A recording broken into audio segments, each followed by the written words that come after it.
Digging into this faster than my XR650L takes in the dirt, today I'm going to be showing you guys how to replace the CDI on the XR. So first you're going to undo your 3 thumb tabs on the side panel. You're going to go ahead and remove it, of course. Next you're going to do your fuse box, and you're going to go ahead and pull those pull tabs. You may have little clips on the sides, go ahead and make sure you don't pull those as well. So you're going to be taking off the little black battery bracket. There's like 2 10mm screws there, so go ahead and remove those too. So you may have to take it battery slightly and move your negative battery terminal a little bit. That's how I get mine. You could remove your battery terminals as well, that works. And then you're going to go ahead and pull out your CDI box. You're going to unhook it with these little 2 tabs on each side of it, kind of just wiggle it away and it will come right out. Same thing with the other side.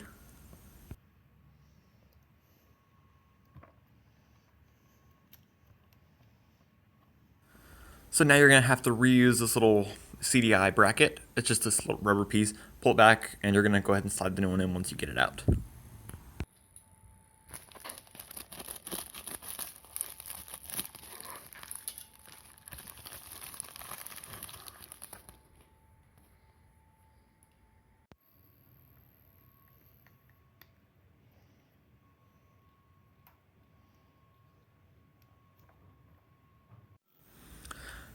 After you put on the new bracket, you're going to go ahead and reconnect those little connectors again, as you simply did before. You just kind of push them in, nothing else necessary.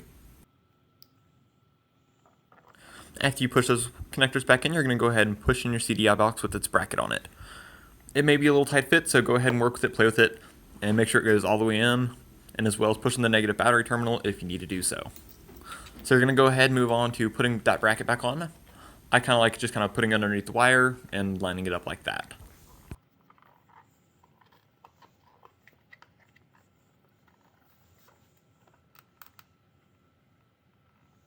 Following getting the bracket aligned, you're going to go ahead and screw in those 10mm screws, or if you want to, you can use a Phillips screwdriver like I am. It just helps with the speed a little bit, and honestly, if you get them hand tightened enough, they should just be fine.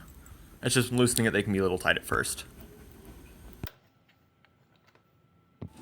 Alright, now we're going to go ahead and cover back up the fuse box. We're going to use the 2 top panels, and we're going to go ahead and check the back and the front side of this box, because there's these little other tabs that you may want to get as well to ensure waterproofing.